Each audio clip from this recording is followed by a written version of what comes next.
हुआ कि कर्माबाई जगन्नाथपुरी चली गई और जब अपनी आयु में थोड़ी बड़ी हो गई कर्माबाई तो जगन्नाथपुरी में ही रहने लगी। एक बार अच्छा ये बात भी सबको पता था कि कर्मा के पास में महाप्रभु जगन्नाथ जी आते हैं। बहुत ध्यान से सुनिएगा सब लोग। पूरे जगन्नाथपुरी में सबको पता था कि जगन्नाथ भगवान सुबह सुबह मंदिर खुलने से पहले कर्मा के यहां जाते हैं, खिचड़ी पाक के आते हैं। और उसका प्रमाण यह होता था कि जब लोग बाग कर्माबाई के घर जाते थे, कुटिया में जाते, तो या तो कभी महाप्रभु जी की माला वहां मिलती थी, या चंदन की सुगंधी वहां आती थी, या कोई वस्त्र वहां पड़ा हुआ मिलता था। इससे प्रमाणित होता था कि ठाकुर जी आए थे। और फिर सब संत जन जाकर के कर्माबाई से पूछते थे, आज ठाकुर जी कैसे आए थे? फिर कर्माबाई सुनाती, आज ऐसे चल के आए थे, आज तो सुभद्रा जी को गोद में उठा के लाए थे, थक गई थी वो। आज तो दाऊ दादा की गोद में कन्हैया और सुभद्रा दोनों बैठ के आए थे। दाऊ दादा आकर के बोले, अरे कर्मा देख, ये दोनों मुंह पे लद गए, अब जल्दी से खिचड़ी पवा दे। ऐसी ऐसी लीलाएं सुनाती कर्माबाई, और सुन करके सब भावुक हो जाते। लेकिन एक बार एक महात्मा गए, बड़े विद्वान। वो महात्मा अब जो ज्यादा कई बार ज्ञानी हो जाते हैं ना, बुरा नहीं मानिएगा, ज्ञान होना एक बात होता है, वो ज्ञान का आवरण होना एक अलग बात होता है। एक होता है धनवान हैं, और एक है धनवान है नहीं पर दिखा रहे हैं कि हम बहुत धनवान हैं। यहाँ पे अंगूठी पहन, यहाँ पे पहन, यहाँ पे पहन, इधर लटका लिए दो चार। कई लोग ऐसा वो जबरदस्ती दिखाते हैं कि हम बहुत धनवान हैं। कई लोग ज्ञानी नहीं होते पर दिखाते हैं कि हम बहुत ज्ञानी। कई लोग भक्त होते नहीं पर दिखाते हैं कि हमें भक्ति बहुत है। तो ऐसे ही एक महात्मा चले गए। कर्माबाई प्रवचन आज की लीला सुना रही थी, आज कैसे कैसे ठाकुर जी आए। सबके तो नेत्र सजल हो गए, उनके ऊपर कोई असर नहीं हुआ। सब लोग वहां से जाने लगे। आज ठाकुर जी की खिचड़ी प्रसादी लेकर के सब जैसे जाने लगे, तो वो महात्मा बोले, सब चले जाएं कर्मा, फिर मुझसे एकांत में बात करना। सब चले गए। कर्माबाई बोली, आज्ञा करो। बोले, हमने सुना है तुम नहाती नहीं हो, प्रसाद बनाते से पहले स्नान नहीं करती।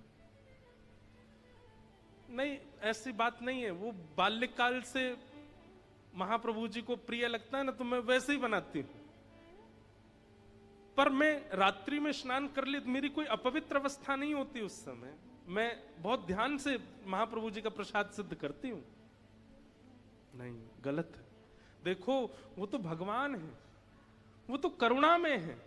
बहुत ध्यान से सुनिएगा, वो तो कृपालु हैं सबका। तुमको एक बात और बता दूं। बोले, क्या? ये सब तुम्हारे पूर्व जन्म में किए गए पुण्य हैं, जिनके फल से जगन्नाथ जी तुम्हारे यहां प्रसाद पाने आते हैं। जिस दिन तुम्हारा पूर्व जन्म का पुण्य नष्ट हो जाएगा, हाथ पे हाथ धरी बैठी रह जाओगी, महाप्रभु जी नहीं आएंगे तुम्हारे पास। कर्माबाई इतनी घबरा गई। नहीं नहीं भगवान, आप आज्ञा करें, मुझे किस नियम का पालन करना है, कैसे करना है, आप जो बताएंगे मैं वैसे करूंगी। महात्मा ने लंबा चौड़ा नियम बता दिए। सुबह उठा करो, उठने के बाद फिर शुद्ध जल में स्नान करो। उसके बाद फिर यहाँ महोदधि समुद्र है, समुद्र में स्नान करो। समुद्र से आने के बाद पूरा शरीर नमकीन हो जाएगा, तो एक बार फिर शुद्ध जल से स्नान, 3 बार तो स्नान करो। और स्नान करने के बाद गोपी चंदन घिसो, गोपी चंदन घिस करके ठाकुर जी को अर्पित करो, फिर अपने शीश पर लगाओ। फिर जिस चूल्हे में ठाकुर जी का भोजन बनता है, उस चूल्हे में बढ़िया पूजन करो, उस पर पुष्प अर्पण करो, अन्नपूर्णा मैया को प्रणाम करो। फिर अग्निदेव का आवाहन करके अग्नि प्रज्वलित करो। जो कढ़ाई है उस कढ़ाई पर चंदन लेपन करो चारों ओर। और उसके बाद उसमें जो अन्न पधराओ, उस समय सुंदर वैदिक मंत्रों का उच्चारण करो। फिर उसमें नमक डालते समय रामरस भगवान को प्रणाम करो। फिर इनको इतना नियम बता दिया कर्माबाई को। तब खिचड़ी बना के पवाना ठाकुर जी को। कर्माबाई बोली, जो आज्ञा मैं करूंगी, ऐसा ही करूंगी। दूसरे दिन कर्माबाई उठी, पहले तो घर में स्नान किया। अच्छा, स्नान का भी नियम है। ब्रह्म मुहूर्त से पहले देव नदियों में और या फिर समुद्र में स्नान करना निषेध है। ब्रह्म मुहूर्त से पहले यानी कि सुबह के 3:45 से पहले स्नान नहीं करना चाहिए देव नदियों में या समुद्र में। 3:45, 3:30, 3:45 से ब्रह्म मुहूर्त प्रारंभ होता, तभी आप स्नान कर सकते हो, क्योंकि उससे पहले देवता स्नान करने आते हैं। उस समय यदि आप स्नान करने के लिए जाएंगे तो ऐसी शास्त्र आज्ञा है कि फिर देवता थोड़े, भाई उनका समय है, उनको स्नान करने दो, अब आप स्नान करोगे तो फिर वो नहीं करेंगे। तो कर्माबाई पहले प्रतीक्षा करती, सुबह ब्रह्म मुहूर्त होता, फिर महोदधि स्नान करती, घरा के शुद्ध जल से स्नान करती। आज चूल्हा का पूजन कर रही है, अग्नि पुष्प आदि सब छोड़ रही है, अन्नपूर्णा मैया का स्मरण कर रही है, पतीला धर के उस पर चंदन लगा। इतने में ही महाप्रभु जी आ गए। महाप्रभु जी आ गए, सुभद्रा जी आ गई, बलराम जी आ गए, आकर के तीनों बैठ गए और बैठ कर कह रहे हैं, मां लाओ जल्दी प्रसादी लाओ। कर्माबाई बोले रुक जा रुक जा रुक जा, अभी कढ़ाई का पूजन चल रहा है। ठाकुर जी बोले हैं ये क्या हो रहा है, कढ़ाई का पूजन?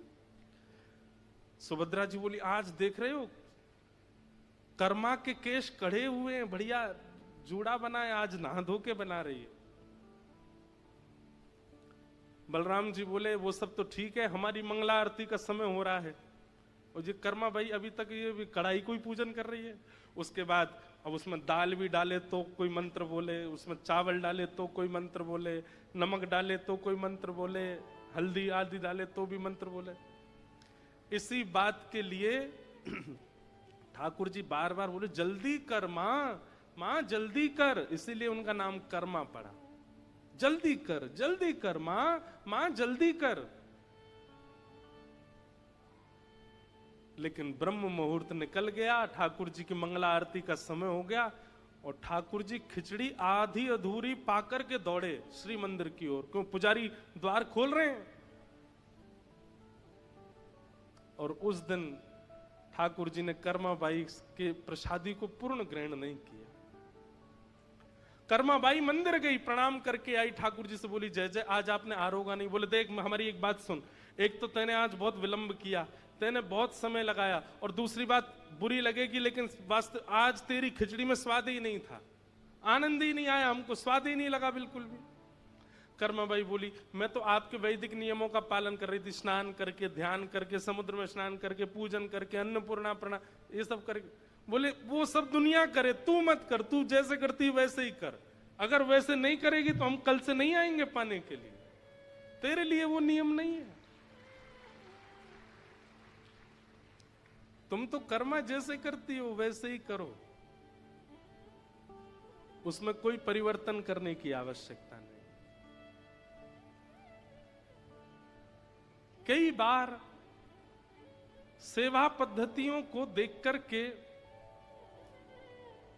कई नियम और भाव का बात कह दी जाती, पर एक बात स्पष्ट मानिए, जो बुद्धि से, स्वभाव से, व्यवहार से बहुत सहजता में आ चुके हैं, चतुराई ने जिनको छुआ तक नहीं है, यदि वो इस प्रकार से सेवा भाव रखते हैं तो उसमें दोष नहीं है। आप चतुर हो, आपके अंदर चतुराई भी है, आप दुनिया से कमाना जानते हो, दुनिया से छल करना जानते हो, अपनी व्यवस्थाएं करना जानते हो, चतुर बुद्धि में कुछ ना कुछ घूमता रहता है, आपके लिए वैदिक नियम ही करने पड़ेंगे, उसके बिना ठाकुर जी की प्राप्ति नहीं होगी। जो सहज हैं, एक बात कह दूं, जो भोंदू हैं, जो बिल्कुल सरल हैं, उनके लिए तो वो जैसे करते हैं उसी से ठाकुर जी राजी होते हैं, उसी से ठाकुर जी प्रसन्न होते हैं। तो चाहे कर्माबाई हो, चाहे चैतन्य महाप्रभु हो, चाहे जिन जिन आचार्यों का और रसिकों का हम नाम बोल रहे हैं, ये सब हों, ये सब कौन हैं? ये धार्मिक नहीं है, ये परम धार्मिक है, परम धर्म। और ये भागवत जी ही सिखाती हैं परम धर्म। तो हमारे अंदर परम धर्म किस रूप में आया है?